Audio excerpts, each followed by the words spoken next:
Welcome to the Grab the Map podcast, where we don't just look at it, we grab the map. Today, I want to talk to you about how running a real estate business is kind of like running a marathon. I'm excited to be able to talk to you once again on our podcast. As you know, I like to buy rental real estate. I like to buy a property that might need a lot of fixing up and create some value in that property. And then I like to refinance the property with a bank loan, and I like to rent that property out for the long term. What happens when you do that is the tenant ends up paying down the money that you borrowed, and you're able to make some cash flow on a monthly basis. That's what we teach here at Grab the Map. But I'd like to talk to you today about how running a real estate business is kind of like running a marathon. And if you ever want to reach out to me, we've got a website up. It's www.grabthemapllc.com, or you can reach me by emailing me at grabthemap@gmail.com. How is running a real estate business like running a marathon? Well, today, that's what we're going to talk about. I recently had the opportunity to run the New York City Marathon. It is 26.2 miles across 5 boroughs of New York City. Now, I've never visited New York City before, so that was a fun part about it. My family was able to come with me, and my 5-year-old and my 7-year-old, who you met in the earlier podcast, were able to come with me. My mother-in-law, my wife. It was just a really good time getting to know the famous city of the world where so many movies are based and so many famous people are from, and so many great contributors to the real estate space are from. And we thoroughly enjoy our time in New York City. But while I was running this 26.2 mile race, I thought a lot about my real estate business. And I thought a lot about how the real estate business is very similar to the marathon. How so? Well, I'm going to talk to you about that here. And as I take these observations down, it may be good for you to just think about your own real estate business and think about whether or not you've been looking at it as a real estate marathon or as something else. One of the very first things that I think about when I think about comparing my real estate business to a marathon is the decision. At some point, there is a decision, right? There has to be a commitment to embark on the journey that is a marathon. You might hear your friends talking about running a marathon. You might see advertising for the marathon. You might be in your city and you might be walking around seeing people running marathons. And you might say, that looks like something I want to do. And at some point, you have to decide that that's something you want to do. And something else that's kind of funny about it is that when you see other people running a marathon and you haven't quite got the interest level yet, you might think that those people are crazy. I mean, I used to walk around and think that people who were running for no reason to somewhere that they didn't have to get away from something were crazy. And now I run as a part of my daily health routine. Well, running a real estate business may be very similar. You might hear people talking about investing in real estate. You might know somebody that invests in real estate, and people might tell you, hey, it'd be a great idea for you to invest in real estate. But at some point, you have to decide for yourself to invest in real estate. And until you make that decision, you might look at people who invest in real estate and say, man, they're crazy. Why would they want to deal with tenants? Why would they want to deal with toilets? Why would they want to deal with construction and remodels? Why would they want that in their life? But just like running a marathon, until you become a part of the small minority of people that have done it, that have run a marathon, or that have invested in rental real estate. It'll be hard for you to know exactly why that we do it. It's kind of like getting a feeling or a rush that you don't know until you experience it. Secondly, when you make the decision, you then have to prepare to run the race. When I was preparing to run the New York Marathon, you have to establish a training plan. You might decide that you're going to run on certain days every week. You might decide that you're going to run a certain distance. You might decide that you're going to increase your training as things get easier for you and that you're going to run farther distances. The key for marathon training is that you prepare your body and your mind for the long distance that you're going to have to go. And that training is what prepares you for when you take the dive. That training can last anywhere from 3 to 6 months. And if you're thoroughly trained, you can be assured that on race day, your body will be prepared to complete the race. Well, guess what? Real estate investing is very similar. You have to have a plan. You may go out and you may talk to somebody and you may develop a plan that fits you. You may develop a plan that allows you to live the lifestyle you want to live. You may develop a plan that allows you to make more income or spend more time with your family.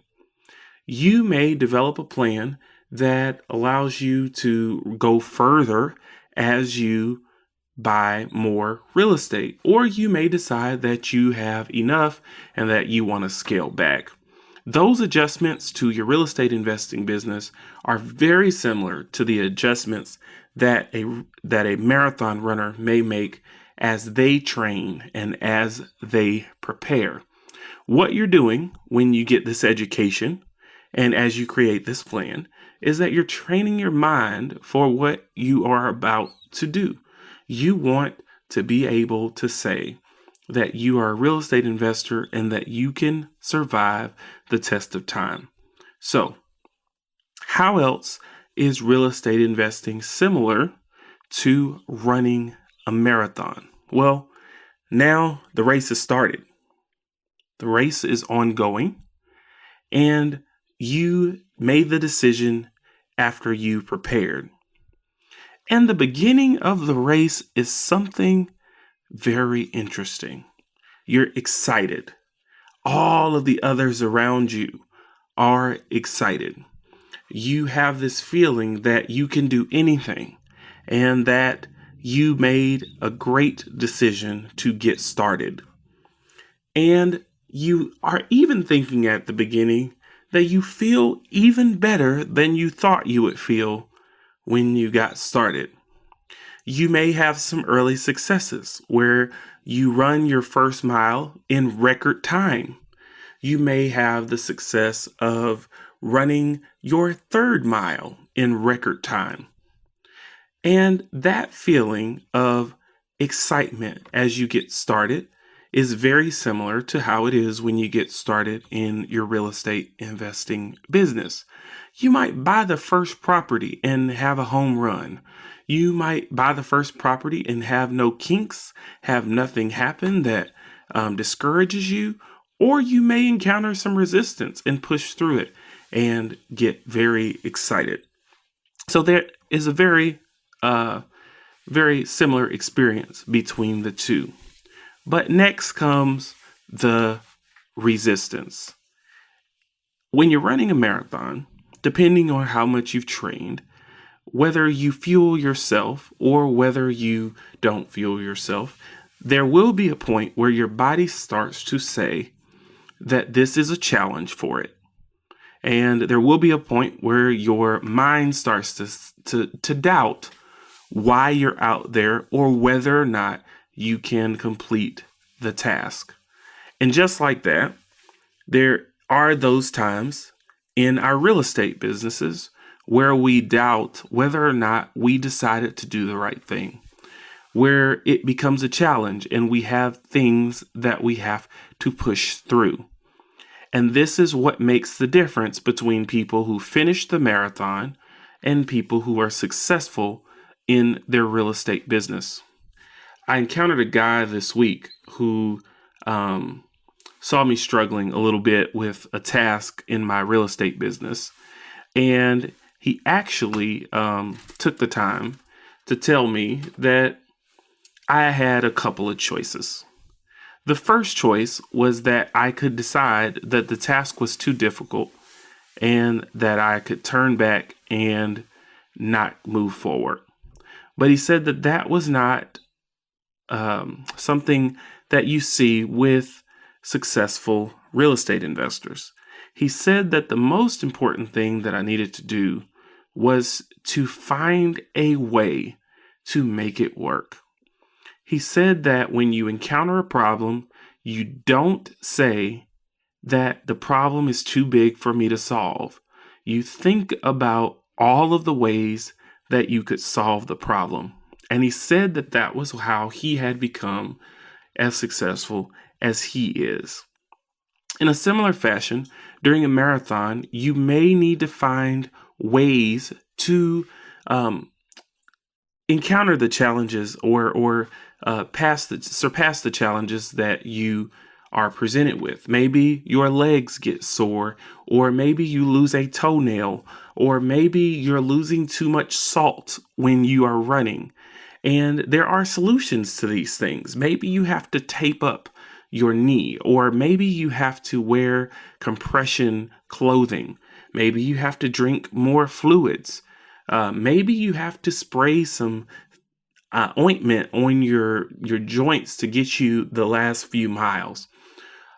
Maybe you have to fuel with some gel or some hydration packs or something. The answer to the marathon is not to turn around and go back, or to have the bus that's following you pick you up and take you the rest of the way. The answer is not to give up. The answer is to find a way to encounter the challenge. And that is very much the same in our real estate investing businesses. If we are going to survive in these businesses, we've got to encounter the challenges and push through. We may have contractors that don't do what they're supposed to do. We may run out of money. We may feel like we don't have the time or energy.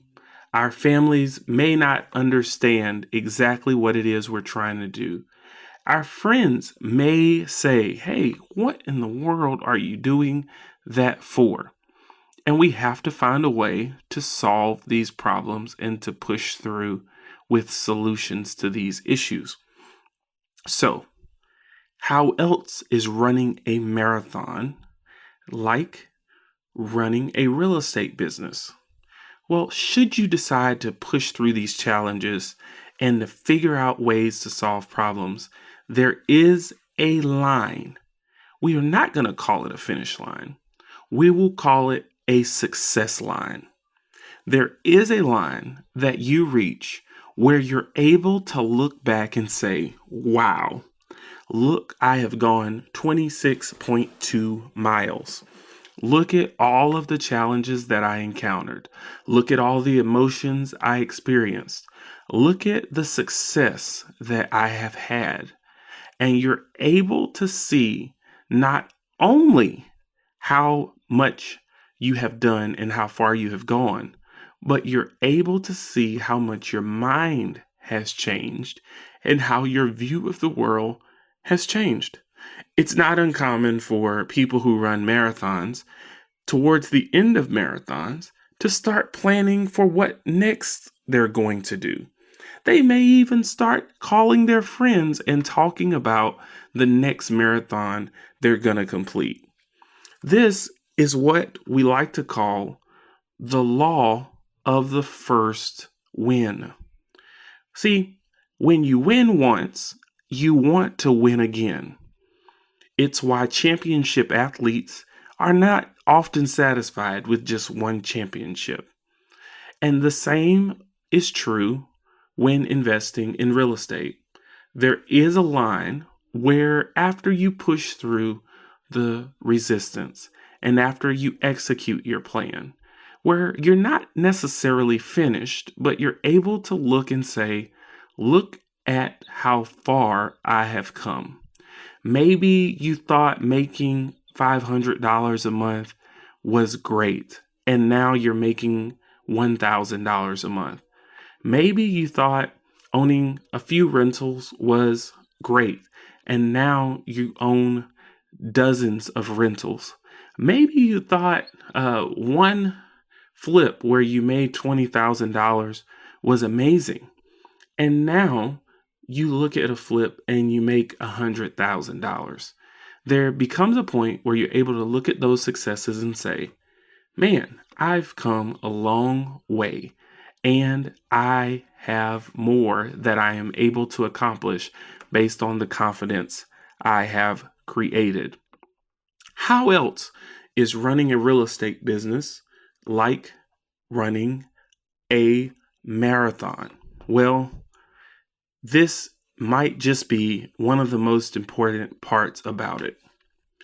Others look at what you have done as an extreme example of what you are able to inspire in them. People may not want to run a marathon, but they see the work of preparation, they see the decision that you made and the success you had, and they could apply that to the difficult areas of their life. You become an example of the elite, of the accomplished, and you're able to inspire hope in others with your accomplishment. And this is what you call becoming a sphere of influence in others' network. The same is true as you build out your real estate investing business. You will find more financial freedom. You will find a greater ability to have control over your lifestyle. And others who are seeking that same thing will now see you as a resource to learn and to grow and to develop their own plan. It is our responsibility as investors to network with all of these individuals and to reach back and to help others accomplish their goals. It's the cycle of marathoners who help other folks who are training for their marathon to reach back. And it's the same cycle that we should replicate in our real estate businesses. Maybe we teach classes to others that are trying to get started, or maybe we mentor just a few other investors. However we decide to do it, it's important that we reach back to help others achieve their goals. So, how is real estate investing like running a marathon? It is exactly like running a marathon. We will sweat. We may cry. We may experience tremendous bouts of success, and we may help others and our communities. I'd love to be a part of the start of your marathon. So please reach out to me at grabthemapllc.com or email me at grabthemap@gmail.com. This is where we don't just look at it, we grab the map.